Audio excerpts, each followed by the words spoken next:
Revive FM, and you're listening to a special edition of the Drive Time Show on Revive FM on 94.0, East London's newest community radio station. I'm your host, Vakas Hussain, and I'll be hosting the show for the next hour, and I'm delighted to say we've got two wonderful guests. But before I bring them on, I just want to point out that this week here at Revive FM, we are dedicating our drive time shows, so the usual 5 o'clock slots, to a topic of conversation that is extremely important, many would say, to people from the Black community and people of colour around the UK and elsewhere. And as we all know, the catalyst for this debate has stemmed from the tragic killing of George Floyd in Minneapolis in the United States of America. This was yet again another killing of an unarmed Black man in America by a white police officer. And it's not unique because it follows a long line of modern day lynchings, and that's what they are. They are modern day lynchings, which have been meted out to people in the Black community, in particular in the United States. Now, you might be thinking, why are we talking about events in America here on a East London community radio station in the United Kingdom? But what this Black Lives Matter movement has done in the United States is has awakened our own conscience here in the United Kingdom. And it's got us talking about police brutality against Black people and people of colour here in the UK. Because George Floyd isn't in the abstract, because for every George Floyd, there's a Sean Riggs, there's a Mark Duggan, and there's many, many more. There's a Stephen Lawrence.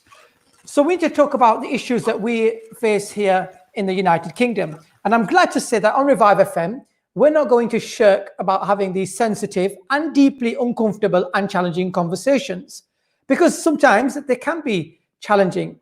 And what I'm proud about on Revive FM is here at this radio station, it's not a case of do as we say, but not as we do. It really is a case of we practice what we preach, because I'm proud to say that I'm involved in an organization where around 90% of our presenters, and indeed by extension our content, is aimed at the BAME community.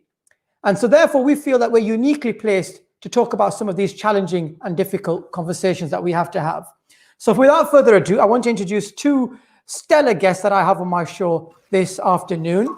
Neither of them need no introduction, but just in case some of you out there do need for them to be introduced, I'm delighted to say that we're joined by England and Liverpool footballing legend John Barnes and community activist, youth worker, and the director of the Salaam project, Ismael Lea South. Welcome and good afternoon to both of you. How are you? Good morning. Good afternoon. Good afternoon, should I say, not morning. Sorry, good afternoon. That's what lockdown does to you. You forget what time it is. Well, Good afternoon and good evening, I should be saying. Evening. Yeah. Everything is just a bit of a blur, just meshes into one big thing. I mean, nobody is sure what day it is or what time. Right, guys, I mean, look, I'm sure both of you have done many of these shows in the last few weeks and days, and I'm sure you've talked about some of the key issues. But what I want to focus on for the next hour or so is one particular aspect of the debate, and it's just almost looking forward to what happens next. How do we break this vicious cycle that we're in? But before we just get to that, I just want each of you, and I'll start with John first, if you could just, I mean, sometimes we talk about things like George Floyd and Sean Riggs or whatever it might be, and it's in the abstract and people may not be able to relate. So sometimes I think it's important to personalize stories. So as two people, individuals who've talked about your personal experiences of racism, John, beginning with you, could you just, for our listeners, explain some of the difficulties and that you face in terms of dealing with prejudice and discrimination because of the color of your skin? Well, let's talk about Sheku Boyer as well. We talk about Sean Riggs. There are lots of people who've been killed who no one knows, no one sees. John Barnes is not going to talk about what John Barnes has been through. John Barnes never experienced racism. Never. What John Barnes experienced were racist incidents like what we see now. Footballers experience racist incidents, and there's a difference between a racist incident and racism. People in the inner cities experience racism every single day of their lives when they wake up till they go to bed. John Barnes, Lewis Hamilton, Raheem Sterling, superstar Black people, the elite, we have experienced racist incidents, and I'll tell you the difference. The difference is when John Barnes was a footballer on a Saturday, a banana came on the field. On a Saturday. That's a racist incident. Saturday night, I got into my Aston Martin and I drove to my big house and I went to the nicest restaurants where I was completely accepted. Monday, Tuesday, Wednesday, Thursday, Friday, I was not. People didn't even see me as Black. I didn't experience racism. I could walk wherever I wanted to go. I had white privilege. White privilege is not only white people. Black people have white privilege. Absolutely. So when John Barnes walked down the road, no one crossed the road because he was going to rob them. When John Barnes went into a shop, the keeper didn't look at me because I'm going to steal something. That happens to black people every single day, and that's what we have to fight. And the more we have high-profile elite black people saying, all we need to get things better, Raheem Sterling said, we need more black people in the boardroom, then I know things have changed. You know when I'll know things have changed? When I look into the inner cities and see kids who've got a better job, better education, better housing, better social access, that's when things change. So I was like this when I was 17 years old, and I'll tell you why. Because when I was being racially abused at, I don't want to mention any football club because they're all going to say, all the fans are going to go, well, we're not racist. Yeah. It happened at Watford. It happened everywhere. Yeah. And you know what happened when I see racism? I was on the pitch, a banana came on the field. And people are saying, when I looked into the stand, I saw black football fans. How must they have felt? They had to get to the game 5 minutes after the kicked off, leave 5 minutes early so they don't get racial abuse. When I'm going down Holloway Road, I'm playing on my coach as I'm going home, drinking champagne and having lobster on the coach with the other Watford footballers and Arsenal fans. Not all Arsenal fans are racially abusing me. And people are going, it must have been terrible for you. I looked on the Holloway Road and saw 2 black people walking along the street who are being racially abused. Who speaks for them?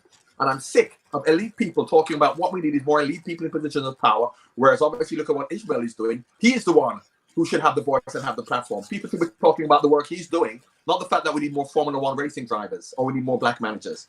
So if you ask me about the racist abuse I went through, yes, they threw bananas on the field and I went through some racist abuse for now and again. Absolutely. I want to speak for the community. And unfortunately, I haven't got the platform now because I'm an old player. No one wants to hear from me. They want to hear from the Raheem Sterlings and the young players. I want to hear from you. I want to hear from you. You want to hear from me. You want to hear from me. Yeah. But the right people don't want to hear from me. Piers Morgan and people in the media don't want to hear from me because I'll tell them about themselves rather than about the police. Well, John, rather than about football fans and the Bulgarian fans, I say it is systemic in the community, in the society. Absolutely. And John, I mean, what you're talking about is some real self-introspection. but you're being absolutely true to yourself because you're here being absolutely upfront about the privileges that you've had the benefit of, despite being a black male in a prominent position, in the same way that, say, if black kids from inner city estate in Tottenham or here in East London don't get. Now, just before I come to you... Sorry, just let me say one thing. What I'm being told when I say that, because people think I'm talking against racism in football, saying that it's not a problem. Of course it's a problem. But when I talk about what's more necessary, that affects negatively 99% of people, not the 1% of the athletes and the singers and the boxers and the superstars. It affects 99% of the people in the cities. You know what people say to me? Oh, but you have to do both. They say that all the time. But we're not doing both. You know who's doing both? The first group, the elite actors, sportsmen are talking about how we can make it better for ourselves by having more black managers, black people in the boardroom, black singers, black Oscars. They're doing that. And you know who's doing the other? People like Ismael. They're doing the other. And are people like Ismael got the platform and a voice to go down to go on television? No, they don't. Whereas we have the voice. So when we say we should be doing both, we're not doing both. Lots of people like Ismael, I know lots of people who haven't got the platform that the Raheem Sterlings and Lewis Hamiltons have. But every time I hear from Lewis Hamilton and Raheem Sterling, they're talking about themselves and people like them. Let's get some more black people in positions of power. That has never happened. Whereas sorry. I think we might have just had a bit of a technical issue with John for a second. We'll see if we can bring that. But Ismael, over to you. I mean, look, John's giving you the platform because of the work. Tell us about the real difficulties and real struggles that people like you, ordinary people on the ground level are facing at the grassroots. Yeah, first of all, racism is a reality that young black people grow and even older black people go through every day in the inner city. First of all, John Barnes has been very humble about not receiving much racism. Because I remember when he scored that epic goal for England against Brazil. And when he came back through Heathrow Airport, you had far-right people holding up placards, ignoring and discrediting his goal. And it was known among my friends growing up. They were on the plane with us.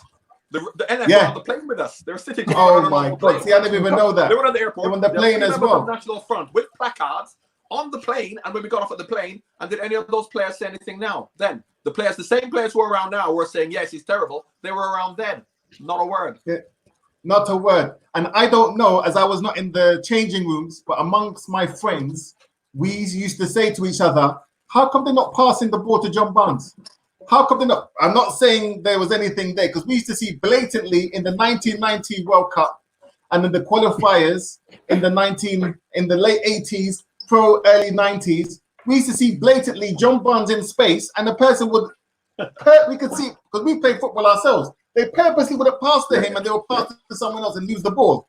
Yeah. I don't want to get you in trouble, but I'm just saying, we used to see it. Yeah. It was blatantly obvious to us. So he's been in the struggle just as much as I have. Now, what it is, as the work that I do, we work in schools, youth clubs, prisons, churches, and mosques around the country, especially London, Birmingham, Manchester, and Bradford. Okay. And we do work around anti-youth crime, including knife crime, gang crime intervention, extremism, radicalization, and we give employability skills. The main thing that we see with our young people, they're saying, is mainly 5 things. Okay. 1, they seem to be, the system is institutionalized racist, meaning when they're speaking to teachers at schools, government officials, they seem to have a preconceived view of black people. And this is because we do a mentor project in a school in Moss Side, and this is what the kids were doing some research. These are what the young black kids were telling us. They said, look, when we're talking to the teachers, they don't understand us. They always perceive that we're stupid. They perceive that we're thick. That's the first thing. Second thing, stop and search is a big, even before this George Floyd incident, stop and search has been a consistent problem in our communities, especially in Moss Side, Lascelles, Brixton, Harlesden, Peckham. And what we need youth and community workers to be the go-between between the police and the community. Because what's happened is the people who are the community leaders in between, the older ones, they're just getting old and they're thinking, you know what, can't be bothered no more. So we need the new youth workers to step up and be that mediator. And we need these same youth workers, including myself, to be going into schools, going into youth clubs, going into Sunday schools, and teaching our young people emotional intelligence and conflict resolution in dealing with the police. Ismael, I saw an interview yesterday. Can I just come in there? I mean, you make a very, very important point about how kids are perceived in school. And we've had this discussion, haven't we, here in London about knife crime. And we look at the rates of exclusion of young black boys in particular, and how when they're excluded from the schooling system and they're denied that right to education, because of whatever reason the school can't deal with whatever the underlying cause is, how that breeds into criminality and young people killing each other. And again, do you agree with me that it's too simple to say, well, it's black on black crime, it's a problem for the black community? There's more systemic issues when we talk about, not just about Black Lives Matter and police brutality, when we talk about stuff like knife crime here in London or in Manchester, Birmingham or Nottingham or whatever else it might be. It's, in my opinion, it's a systemic problem. Also, is a systemic problem, but there's also an issue within the black community as well. If I be 100% totally honest from the heart, we've got many of our entertainers, especially so-called gangster rappers, and they're perpetuating a negative stereotype. Don't get me wrong, some of them, they can rap with good flows, they got some nice beats. Even I get a bit jiggy with it, understand? But the reality are they as good as John though? A lot of our young people look to these guys as role models. So if every day they're listening to a rapper and a poet saying, on road a shot man, on road a drug deal, on road, okay? After a while, it's normalizing gang culture. So we need elders from our community to step up, okay? I'm talking about myself included. We need our doctors. Within the black community, there are many doctors, lawyers, IT professionals, radio hosts. We need them to be coming back and to mentor our young people so our young people can see more of the people who've succeeded in this systemic racist society. That is what's needed. So yes, there's issue with the system, which is racist, but there are issues that we have to take upon ourselves as the black community. I would even go as far as to say that the black community should be boycotting these artists, because if we boycott these artists, talking this filth to our young people, infiltrating and decimating their minds, they would stop. If we said, we're going to boycott you, we're not going to book you, we're not going to play your music, we're going to shut you down. Yeah. So the black community needs to take ownership as well. We can't be putting all of the blame on the system. Don't get me wrong, there is systemic prejudice, but we need to take ownership and accountability too. But that's where there are two different separate debates. The first debate is, as you're saying, taking ownership of our own existence and being good role models and trying to affect that situation. But the interesting thing you said when you talk about black on black crime, that is a perception you have because the wider society sees it as that. Very much like when after 9/11, Muslims were terrorists. Nigerians are. Yes. I think we've got some technical difficulties again. But Ismail, if I we'll get John back in once. Yeah. He's been doing too many interviews. That's why it's too much back. No, but I think John was making a very good point about. Can you hear me? We can hear you now, John. You're back on. Carry on where you were. Yeah, we can hear you. We can hear you now. We can hear you now. Listen to the point. The biggest knife crime city, Glasgow, 15 years ago was Glasgow. Glasgow. White kids stabbing white kids. Did they say it's white on white crime and it was a problem with the white community? So why is black kids stabbing black kids a black on black issue? It's not. It's an inner city socio-economic issue, which was accepted in Glasgow by everyone. Yes. Piers Morgan said it's a socio-economic, but as soon as it's black kids killing black kids, it's a black problem. And that is what we have to get. And now grooming, it's a Muslim problem. The biggest pedophiles and groomers are white. Yeah. However, if there's a white groomer, it's not all white people. They individualize him. But if it's a Muslim, it's all Muslims. And this is how unconscious bias works within all of us. We have it as well. Black people have it. You look at how the black community are homophobic, no matter what we say. Now we want to talk about discrimination and say it's terrible to discriminate against us, but we discriminate against gay people. Lots of us do, not everybody, but lots of us do. And what I'm being told is why that is because Christian fundamentalism, which was transported to Africa and the Caribbean, taught us that it was wrong to be gay. So it was forced on us, Christian fundamentalism, so you can't blame us for feeling that way.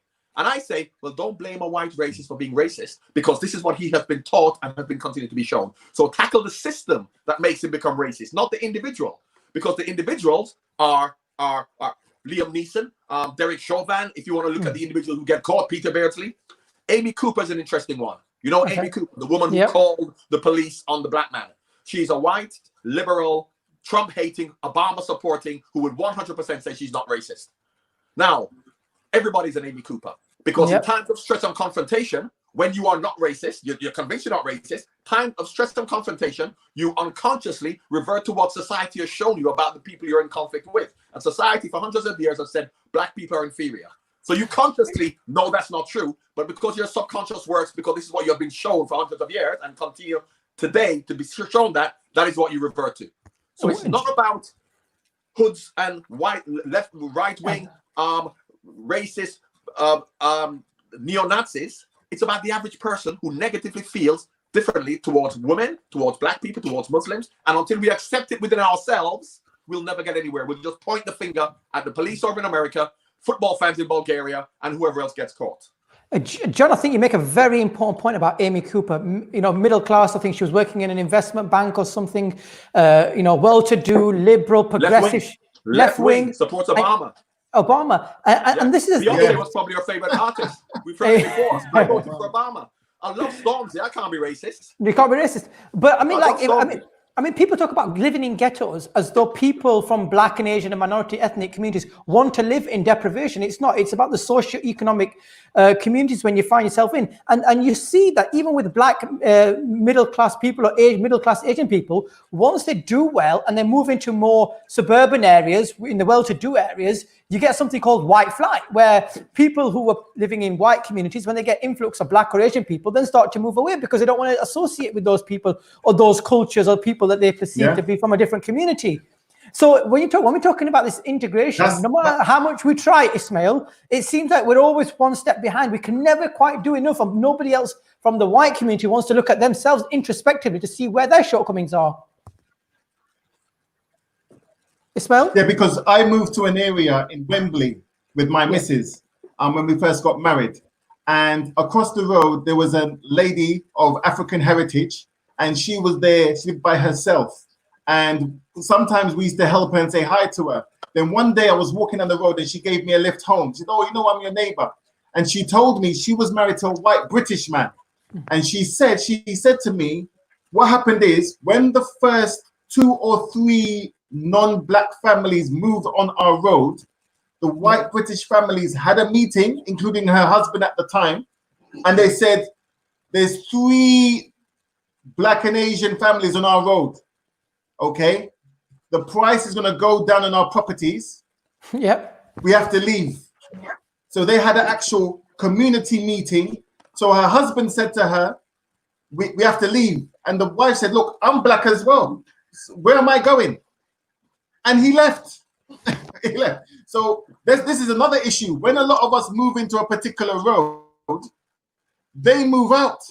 They say that black and Asian people on their road bring down the prices of their property. So this issue is so socio-economic, psychological, spiritual. It's in all aspects of life. And we see, like John Barnes is right with the homophobia within the black community. Like I grew up listening to a lot of bashment, reggae, where they would constantly say disrespectful things about people who are gay.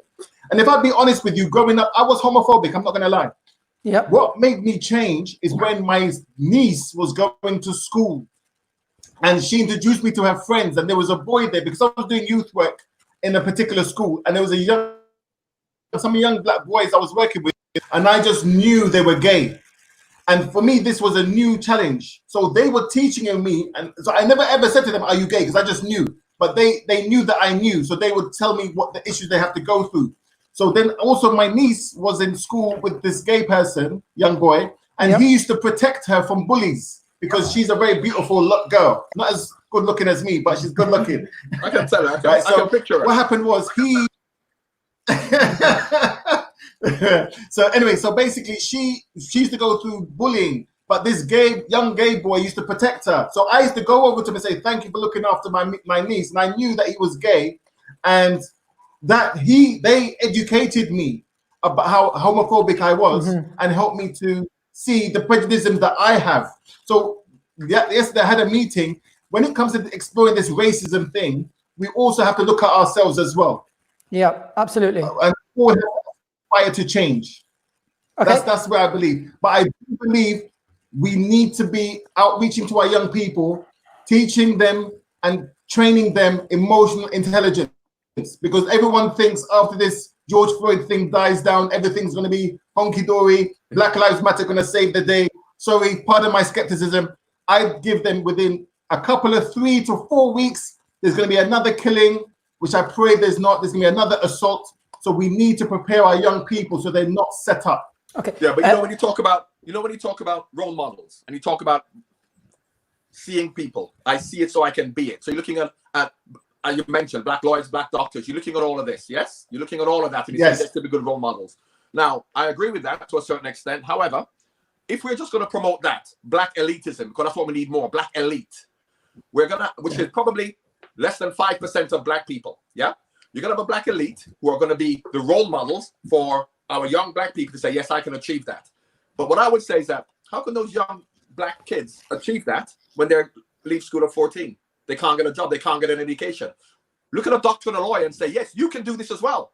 I just got expelled from school. I can't even get a GCSE. Yeah. So why don't we create a platform for them to be able to get GCSEs, for them to be able to get jobs, rather than thinking you can go straight from your existence of degradation, no support, no education, to then say, I'm going to be the prime minister or a doctor. And that's what we do. We try and put black people in power and say to the black community, you can do that. And I tell you, a big problem when we do that, a big problem when all of a sudden, and what's going to happen now after the George Floyd situation? We've already seen it happening. How many black people you see on television? How many black people you see are now being very prominent? So when all of a sudden you get black, I've never seen so many black people on TV before. Yeah, when you get black prominent people, society's going to say, this is what you wanted. You can't complain.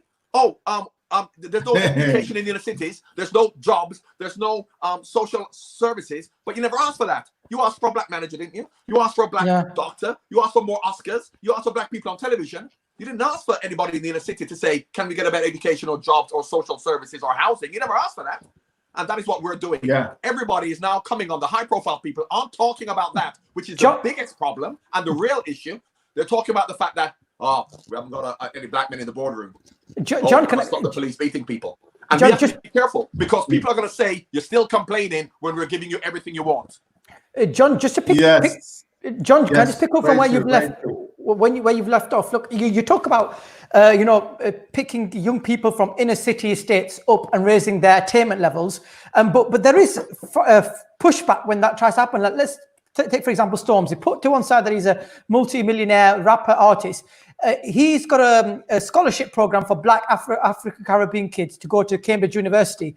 He approached Oxford before he approached Cambridge University, and Oxford University refused to accept that. So when Black people in prominent positions want to help lift people from their own community up, and to borrow an American from their bootstraps, pick them up from their bootstraps, there's that pushback from the system that's in place. And look, secondly, can I just to build upon that, look, we talk about this. Do you think that there's a distinct lack of leadership when we talk about this movement? Because when I'm looking at it, and maybe I'm being overly critical, I'm seeing this passion, I'm seeing this enthusiasm from young people particularly who are yearning for change, but there isn't that guidance, there isn't that direction. Now, if we look back in history at civil rights movements in America, you had clear leadership, whether it was Martin Luther King Jr., whether it was Malcolm X, whether it was Marcus Garvey before that, whether it was Joe Louis or Rosa Parks or Barbara Jordan or Nelson Mandela. There were icons within the Black African community. Or if you look in the subcontinent, you had Mahatma Gandhi, you had Muhammad Ali Jinnah, young people who were enthused, passionate, who could look up to.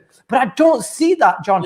And I know you're sort of self-deprecating and humble, but given as a prominent person within the community, do you not think that you do have a role to play and maybe take on that leadership mantle to lift those younger people from those inner city states up and give them a voice through yourself?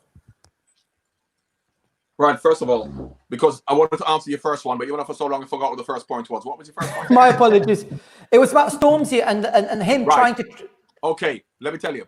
So, how many scholarship to Oxford? How many Black people can go on a scholarship to Oxford, do you think, in a year? Not many at all. A handful, if that. How many Black kids can get GCSEs? How many Black kids in the inner cities can get a better level of education so that they can help themselves to get to Oxford by lifting themselves up? We're looking to run before we can walk. Why create something whereby we can go to Oxford and we can go and become a talented artist when we can't even get a proper education or proper housing? That's what we have to do first. That's what we have to do first. So I applaud Stormzy, but I would say, Stormzy, you're a better place to try and create something in the inner cities to help 12, 13-year-old kids to be able to get their GCSEs. Then we can talk about Oxford and they can help themselves. Yeah. And sorry, the second point leadership. Yeah, you're saying about, what was the point you're making about leadership? You're saying that they have to, right, I'll tell you, 3 people that you mentioned. I'm writing a book on this actually, so when it comes out, I'll let you know. You mentioned 3 great people there. Nelson Mandela, Mahatma Gandhi, and, there's lots of people, Marcus Garvey, but I want to talk about Martin Luther King. Nelson Mandela is a lawyer in South Africa. He was doing very well, thank you. Apartheid, how much work is he going to get in apartheid with Black people getting in trouble? Nelson Mandela should have said, listen, we need more Black lawyers because I'm doing very well. We need more Black lawyers. That's not what he said. What he said is we need freedom for the poorest of the poor, the poorest of the poor Black people. Yep. Martin Luther King, he's a pastor. He can make money in the church. You know what it's like in America? What did he say? He was walking for Rosa Parks. You know why he's walking for Rosa Parks? Because Rosa Parks couldn't get a bus. Yes, yep. Did Martin Luther King say, we need more Black people to have cars to drive into town? Or did he say, we want a Black man to even be able to get a bus first? And that's what he's marching for. Mahatma Gandhi is an interesting one. He went to the temple in London, a brilliant lawyer. Mahatma Gandhi, brilliant lawyer. He understood. And did he say we need more Indian lawyers to help India? Or did he go back to then say we need to help the lowest of the low to raise them up? That's what he needs to help. Now, Mahatma Gandhi is an interesting character because when we talk about unconscious bias and unconscious conditioning, which affects us all, and we agree that it affects Black people, Mahatma Gandhi understood that him being a leader, him being a lawyer, a brilliant lawyer, he understands that people like him, other Indians, can also be brilliant. So therefore, when they say Indian people are stupid, he knows that not to be true because he knows how brilliant he was. So he then says, Indian people can be as brilliant as anybody else. When he went to South Africa, and he saw the way that Indians were being treated, he complained because Indians were being treated the same way as those Black savages, he called them. He was racially biased towards Black people because of what he had learned about them in education he went through. So he knew Indians were equally as prominent and intelligent as white people, but he thought black people weren't because of what he learned. So if someone as brilliant and as fair-minded absolutely as Gandhi can look at black people and say they're savages because of what he's learned, what chance has the average person got to think any differently when they're shown that black people, wrongly shown and lied to? We believe that racists were right-wing, neo-Nazis, white supremacists. When the idea of race started 300 years ago in the Enlightenment period, it was the greatest minds, intellectuals, geneticists, anthropologists, philosophers, the greatest, most intelligent people in the world said black people are inferior. And that is what they gave to the world. So now, when thinking back, those people in the past who said that must have been stupid people. They weren't. They were the most intelligent people, which influenced everybody for 300 years. And now we're trying to make it very simple by then saying, oh, they're stupid. Racists are stupid. Let's throw Colston's statue into the sea. How many statues are you going to have to throw into the sea? And you see the white people now, Piers Morgan and all of them. Yes, it's disgraceful. Mention Winston Churchill, who was a big racist, eugenics, who believed in racial hierarchy, but no, we can't do him. We're going to open a Pandora's box, us black people, because we're going to alienate people once we start talking about thinking we're getting a pat on the back and thinking that we're doing so good because now we can tell the white man we're going to throw his heroes into the sea. You do that and see what happens. Extremely brilliant point there, John, because I'm just going to move on to the question I had in mind for Ismael. The next question was about this. But can I respond to your point about leadership? Yeah, of course. Can I respond quickly to your point about leadership? Yes. Yeah, go for it. From my experience, okay? Now, we have to understand that this Black Lives Matter movement is not coordinated by so-called black community leaders, okay? And many people who are organizing the Black Lives, my wife is like this, but I gotta say it. Sorry, I gotta say it. Say it. Many of these Black Lives Matter marches, 90% of them are not organized by Black Lives Matter. They're organized by other organizations who have sympathies and have affiliations to Black Lives Matter. Many people who are leaders within the black community, from my understanding, people like Omawale Rupert, people like Dr. Les Henry, people like Lee Jasper, people like Simon Woolley, there's a person who's the head of the Association of Black Lawyers, but his name escapes me. Tunde Okawala, if you notice, these people who I personally, pardon? I think it's Tunde Okawala. I think you're referring to urban lawyer, barrister. Maybe possibly. No, I don't think it's them. No, it's Association of Black Lawyers. But anyway, okay. Is Herbert something? Oh, anyway, Herbert Smith. Yes. So what it is? Peter Herbert, I think. Someone Herbert. Okay? Peter Herbert. Now I think. These are, as far as I know, these are the leaders in the black community. Okay. Yes, we need to find ways of getting them to work together to create a black caucus in the United Kingdom to create some form of leadership. But like in every community, I've seen it in the Jewish community, I've seen it in the Asian community, I've seen it in the white British community, Scottish, Irish. There's so many divisions. You have Muslims, you have Christians, you got Hebrews, then you got Pan-Africanists, then you have elitists, then you have socialists within the black community. And then within those different fractions, there's another 100 different denominations in each fraction. So as a community, like other communities, we're very divided. And what it is, I pray for that we can find a way of getting our leaders coming together to show leadership. But we have to understand that when you look at the Black Lives Matter marches, the majority, like when we see the statue getting pulled down in Bristol, and we see in certain vandalism, if we really look at most of these pictures, they're mostly done by people of white British heritage, absolutely, white British origin. And if we keep it 100% real, pardon me for talking a little slang and twang there, most of these people aren't even Black Lives Matter people. They're undercover anarchists, undercover, what they called, global extinction, global rebellion. Extinction Rebellion. Rebellion extinction. So my wife's saying like this, but I've got to say it, I've got to say it. So these people, what they want to do is, they want to hijack the theme of the marches. The theme of the marches are accountability, penalization of the police, prosecution of guilty police who kill our people. These people who are tearing down the statues, yes, I agree with it some point, but they're taking away the message, okay? Ismael, can I just come in there because I agree with you on that point, because this was going to be my question. Do you think the tearing down of Edward Colston or the removal of Robert Milligan from West India Quay docks in East London is all a bit of a distraction because it takes away from the crux of the matter that we're talking about? Tearing down a statue, however dark and bad the history, it doesn't fix the problems that we're facing in 2020. Do you accept that? My heart says. Can I just jump in here? Can I jump in here? All right, Let me just jump in. Jump in, sir. I would say keep every statue of any, because if you want to tear statues down, you know how many people are involved in either slavery, colonialism. You could go down Pound Man and take everybody off. Everybody. Yeah. So yeah. I would say keep all of them. Keep all of them. Yeah. But give our kids a better education, more housing, more socioeconomic advantages, more job promotion possibilities. That is what we have to do today. Because if we do all of this tearing down, people are going to say, we've done everything. What more do you want? What more do you want? So I am concerned with what's going to happen today, what can help us today, rather than making us feel good by allowing us to tear down certain statues. Because I can tell you, if you then allow this to continue, you're going to alienate. Don't forget, we still are a minority. Yep. Black people, Asians, BAME, we're a minority. And for 99% of white people who may be sympathetic to our cause, we're going to alienate them if all of a sudden we want to attack Winston Churchill. And we're going to attack Samuel Pepys. And we're going to change Penny Lane. And Agatha Christie, we know the book that she wrote, 10 Little Niggers. That's the name of the book. Well, let's boycott Agatha Christie. Where does it stop? Where does it stop? And now we can't have Lee Francis John because he does Craig David. And so therefore, rather than that being a negative representation of Craig David, we're saying that that's racist because it's about all black people, which in my opinion it isn't. If we're accused of playing the race card. We then are going to say that everything is racist.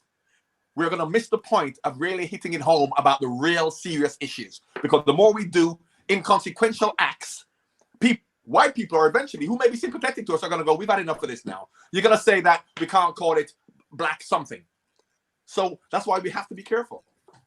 No, and there's actually a comment in support of what you're saying, John, from Ayaz Manji. 100% agree. I mean, we just got a comment from Ayaz Manji, who said exactly the point that John is making. Would removing the Churchill statue create more anger and hate? Wouldn't this be counterproductive to the whole movement? What do you have to say about that, Ismael? I agree with everything John Barnes just said just then. I also have to add as well that the Washington Post done an article stating that in a lot of the marches around America, a lot of far-right organizations have infiltrated the marches and have caused a lot of vandalism to perpetuate the stereotype that blacks are hooligans and thugs, and also to change the narrative. So I would not be, I'm not a conspiracy theorist, but I wouldn't be surprised if we're going to see more vandalism on people like Winston Churchill and other people, not done by people from Black Lives Matter, but by undercover people from other organizations, just to cause more hatred, more discontent in the community. Because if we be honest, when the COVID-19 issue started in March and April, we were seeing communities coming together. I was seeing Christian, Muslims, Jews, black, white communities, pro-Brexit, anti-Brexit people working together in communities to help the elderly, single mothers. This was happening in March and April. Don't get me wrong. Yes, we need to do protests. We need to fight for our justice and rights with the George Floyd protest. But if we see now, we're turning a curve now. It's now changing slightly from the protesting about police brutality and racism in society. Now it's coming into tearing down racist statues. So this is showing me that people, someone or some people, they're changing the narrative, changing the course of where we want to take it. And I have to say, I looked at that people throwing that Colston statue in. I didn't see many black people throwing the statue in. I saw lots of white people with that statue. I only saw two. My wife and I counted two. You know, is it the only, you never see much black people doing it? Yeah, same here. I've only counted 2 black people there. And what was strange is those 2 black people never had their face marks because they think, oh, those people are with us. But the people who perpetuated it, their faces were fully masked. So when there's because as we know with the London riots, if everyone remembers, when the London riots happened, for the first few weeks, nothing happened. Then after 4 weeks, they televised when they knocked on their doors of the vandals and the looters, and their houses got raided. That they were televised. I wouldn't be surprised in the next 4 to 5 weeks' time, we're gonna start seeing people who vandalize these ornaments starting getting arrested by the police. They're gonna get their doors knocked off, and then they're gonna start getting arrested by the police. So it seems that certain of our young people might get set up in the process. John, just coming to you now. Look, let's think of some practical steps that if the listeners are out there or people like Ismael between us, let's put our heads together and we talk about sorting the education system out, attainment levels of people from BAME communities in inner city areas. I mean, it's not going to be an overnight fix. I think most of us will probably agree with that. But what can we do here and now to start to remedy some of those shortcomings so that in 10 years' time, we're not having this conversation again? The invisible knee of racism has been on black people's necks in the communities every day for years and years and years. It took a visible knee to go on for us to try and make a change. Now this, you talk about being a catalyst, yeah? What we have to stop doing now that we've raised the profile and raised the issues is stop saying all we have to do is stop police being killing black people and get more black managers and get more black people in the boardroom and then everything will be okay. What we need is our high profile elite people who are on television every single day to say, yes, it is terrible what's going on with the police, but what's more terrible is what's going on in the inner cities. And if you put people under pressure, the people, the Raheem Sterlings, the Lewis Hamiltons, not me, because I can't get on television. I'm old. I had my time. People aren't interested in me. But if the people now who have the voice and have the platform will say every single day, because if you can get Piers Morgan, because he's under pressure, to say, oh, Colson's a racist, it's terrible, we should throw a statue in. Piers Morgan saying that really? And you really think he believes that? Yeah. If you can put pressure on them, if you can put pressure on them to do that, imagine if they go to the march on Downing Street, Raheem Sterling, Lewis Hamilton, and say, we want our kids in the inner city to get a good education and for people to get better housing. They'll have to do something. They'll have to do something. But we're not doing that. We have to do both, but we're not. Ismael doesn't have that voice. I don't have that voice. The people who have the voice have to stop looking at visible signs of racism, visible signs. Derek Chauvin, Liam Neeson, the football fans in Bulgaria, and we spend weeks on talking about that, but we don't spend any time at all talking about the inner cities, which is the biggest problem. This is the biggest problem. Disenfranchisement of young kids, knife crime. And if they were to say that, so when Raheem Sterling is asked about football in Bulgaria, he'd say, forget football in Bulgaria. Racism in Bulgaria is not affecting Stonebridge Park. You must live near Stonebridge Park, you live near Wembley, which is an area where you have disenfranchised kids. That's not help. That's not working against them, Bulgaria. What it is the fact that they're not being given an opportunity. So don't ask me about Bulgaria. Don't ask me about whether I want to be a manager. Let's talk about that. And then they will have to listen and they will have to do something. They're very happy for you to talk about these elite groups, to talk about Bulgaria and police in America. Yeah. Because the biggest problem we have here now is that all of a sudden, black people are being told, aren't you lucky to be here in England? Look what's happening in America. Look, policemen are killing people in America. Oh, England is great. We're fighting for freedom in America. And you're lucky that that's not happening to you here, is it? It's not as bad, is it? And if we then fall for that, by us thinking that they are really caring about us by coming down hard on America, then we are still going to be in the same position we are 30, 40, 50 years from now. Ismael, I mean, John just alluded to something, and I don't know if you've seen it. Yesterday, there was a clip on social media of from Sky News, the show The Pledge with Afua Hirsch, who's a prominent black female academic, writer, journalist, broadcaster. And she was raising some of the issues around Churchill being racist, about how Nelson was racist. And Nick Ferrari, a well-known household broadcaster, who quite literally to her face said, if you don't like it, why don't you go and live somewhere else? This is like when I was growing up, and I'm sure the both of you, when you were growing up, people were saying, why don't you go back to Pakistan or Africa or the Caribbean, wherever you came? And this was said on mainstream television. So yes, we wanted, look at the grassroots level, but surely we shouldn't be afraid to challenge out people in positions of power, including the Prime Minister, who said some grotesque things about black people, about Muslim women. We should also be brave enough to call those out at times when they need to be called out. Would you agree with that? Yes, definitely. We should be able to challenge these racist and ignorant narratives by mainstream media. But at the same time, I am of the opinion I like people to be straight and honest with me. So in the past, if I'm working with someone who's racist, I like them to, when I meet someone who's racist and they're honest with it, I prefer that. I'd rather meet a blatant racist than someone who smiles at me. Oh, I love black people. I eat rice and peas every day. Those are sometimes the most dangerous ones. And then behind closed doors, they hate black people. So, yeah, I'll be real. Yeah, but I think it's important that we consistently strive to challenge it, and we shouldn't accept it. And I agree with everything John Barnes says, actually. And I must say as well, the main thing is we need to provide opportunities for our young people, help them to aspire to change, help them to aspire to achieve. And we need to be there for our young people because they're the future. And like you said, if we can aspire our young people, they could provide the change whereby we won't be sitting here talking about this in 20, 30 years time. Okay. Because they will be hopefully be the policies, be the pressure groups, be the campaigners to totally dismantle the systemic racist society.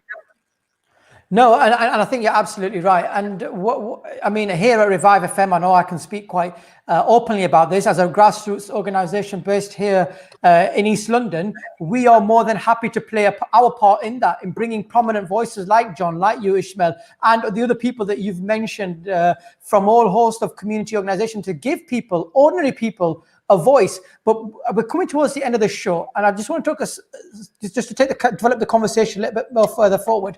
Vakas, can you hear me? Yeah, I can hear you, John. Can I just say something before we move on? Of course. Let me explain when people hijack movements, and this movement has been hijacked. Let me explain when people hijack movements for their own gain, to be self-serving. I'm not trying to trip you up. Maybe Ismael may know, I'm not sure. Vakas, you may know, but I'm just going to ask you a simple question. Do you know what the Me Too movement is about? Yes, in America with Harvey Weinstein. Yeah. That's not what the Me Too movement is about. Okay. It was a black woman who started the movement about called harassment. Tarana Burke, 10 years ago, started the Me Too movement because of the injustice and the sexual abuse that young black girls in the inner cities were going through. That's the Me Too movement. In 2014, it was hijacked by some Hollywood actresses to then say, I've been sexually abused, and that's what it's become. We've forgotten what the original thing was. We've forgotten the original thing, which was about helping the community. And when you have community projects, community directives, like this movement is a community movement, it's hijacked by people for their own gain. Taking a knee, which Colin Kaepernick did, was to highlight the injustices of what the police were going through. It is not about that anymore. It may be about that now, but for the last 3 years, it was not about that. It was about a multimillionaire American footballer's right to take a knee because he doesn't like Donald Trump. The original message is lost. This is about injustice about black people. George Floyd, that's not what it's going to be about soon. It's going to be about people's right to tear down statues and people's right to then say, let's get a black manager and a black footballer. And that's what we want. The original message is going to be lost. And that is why we have to keep saying what the real message is, because it'll be hijacked by people who are self-serving to feather their own nest and to promote themselves and people like them, other elite people.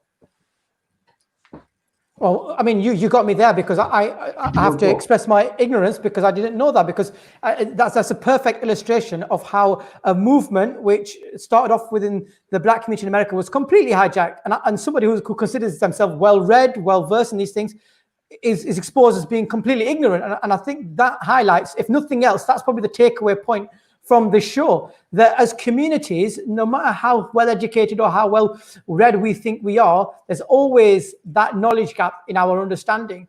And again, this is the point, again, it moves on nicely, because we talk about BAME communities, and we talk of it as about one homogenous collective group. But that's not entirely correct, because I, as a Pakistani Muslim man, probably don't, of course I suffer racism and prejudice, but it's probably not in the same form that you, John, or you, Ismael, suffer. And again, vice versa, the way you suffer prejudice isn't the same way that I face prejudice. But I think what needs to be stressed is at the core, regardless of whether you're Asian or black or any other form of minority, there has to be solidarity. And somebody who's from Rotherham, in South Yorkshire, a town which has been famous for sexual exploitation of grooming by Pakistani men. John, when I listen to you talking about Muslim men and grooming and calling out the narrative of the media for the BS that it is, as a Pakistani Muslim man, it makes me massively proud to be from the BAME community, because you know, I feel like we're together, even though the prejudices we suffer time to time are different. So what message do you have for BAME communities to work together? You mentioned, sorry, let me back up 1 second. Yeah. You mentioned Nick Ferrari there, yeah? Yeah. I had a conversation with Nick Ferrari when you had that white terrorist from Australia went to New Zealand and killed those Muslims. Remember that? Yep. And in the newspaper, the headline said, "Blonde hair, blue-eyed boy turns to killer."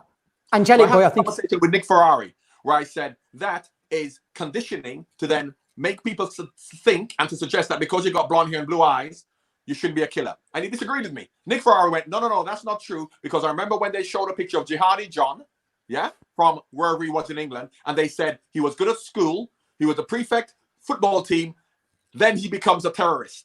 I said, well, listen to what you actually said. How you described him, were attributes, good at school, prefect, good at football, attributes contributed to goodness. Then when he becomes a terrorist, we're surprised. What attributes contributed to goodness is blonde hair and blue-eyed. So why are we surprised? In America, a white woman phoned up to the police to say somebody was behind her house down the alley. The police came. She came out. They didn't know it was her. She came out the alley and they shot her dead.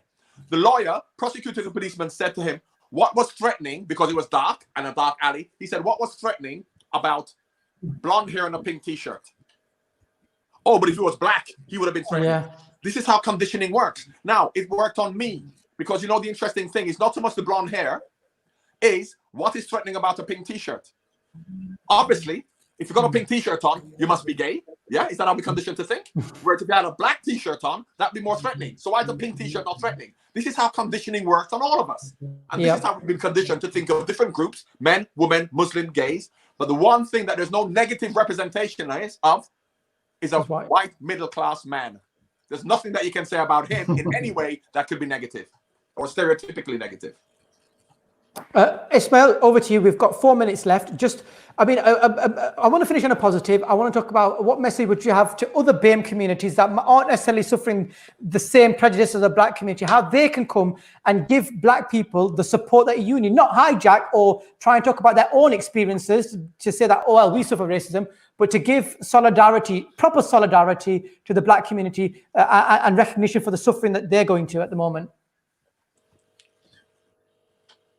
As a youth and community worker and youth and community consultant, what I strongly suggest is that BAME communities work together, okay, and fight together against the social injustices, against institutionalized racism in communities. And we find genuine and sincere leadership. What's been happening over the years, from what I can see, there are many token leaders who do not have a genuine love or sincere affiliation with their community. This has caused more divisions and this has caused more trouble. So we need more genuine leadership, and we need leadership to be held to account. And we need there to be people within the Home Office, from the BAME community, and within the police to be the mediators between the communities and the police and the authorities. Now, finally, I'm going to say we're doing a project in partnership with 7 other youth and community organizations called BAME Business for BAME Youths, where we're getting business people from the BAME community, Black, Asian, Arab, who are business people, and they're doing weekly mentoring sessions via Zoom, Skype, Google Hangouts with young people aged between 14 and 24. Because not only have we got many young people who are being permanently excluded from school, we have young offenders, but we've got many graduates from our communities who can't find a job. They've got all the degrees, they got the PhDs, they got the masters, but they can't get a job. So that's why we set up this project in partnership with Imani Housing, Faiths Forum, Save Our Boys. So if there's any businesses out there, BAME business out there, who want to give a young person, who want to support a young person, give a young person work experience, holler at me, pardon my slang, contact me on info@thesalaamproject.org. Cool. info@THESALAM project.org. We're looking for business owners to give work experience to young people. Doesn't have to be face to face because of this COVID lockdown. It could be done by Skype. Well, every Ismael, business needs help with social media promotion. Every business might need help with any form of promotion. Okay. We've got some young people who want to get work experience. Okay, Ismael, we've run out of time. We've had our hour. It's been absolutely riveting discussion, and we could go on for another hour, 2-3 hours discussion. I think both of you have made some very, very valid and pertinent points, and there's a lot to unpack, and maybe in the future we can pick up from where we've left off. But what I can say on behalf of Rev FM as a community radio station, these are the debates and the discussions that we want to facilitate. We want to give young people an opportunity, and in the future, once this lockdown COVID situation has resided, maybe we can do something, and we can bring John and we can bring Ismael, you together, and we can bring businesses together, and we can work on some long-term projects that are going to make tangible difference to ordinary people here in East London and elsewhere in inner city states. Because I know, John, you're absolutely passionate about that, and I know, Ismael, you've got the grassroots first-hand experience. So if we can bring people together, and if we can play a part to facilitate that, I think we'll all be better for it. But for the both of you, from the bottom of my heart and on behalf of the management team of Revive, thank you for giving up your time. Yes, I can hear you, John. Yes, I can hear you, John. Can you give my email? Yes. Give my email to Ismael. Ismael, you email me. I will. Stay in touch, and I'll come down. I will. To your kids. Wherever you have your programs going on, I'll come and speak to your kids and get involved. So send John my email. Barnes, that's the deal. That's the deal. Also, but someone to say hi. Hi. Liverpool for the league. Liverpool for the league. You look like you're an Arsenal fan. Tell them what team you support. But we forgive you. We forgive you. Glory, Man United. All the best. All the best. Thank you very much, guys. God bless you. Thank you very much. Ishmael, God send bless. me an email. Thank I you. will. Likewise, give him my email too. Yes, definitely will do it. Okay. John, enough Thank you. respect, All the sir. best. Take care. Stay blessed. Bye. Thank you.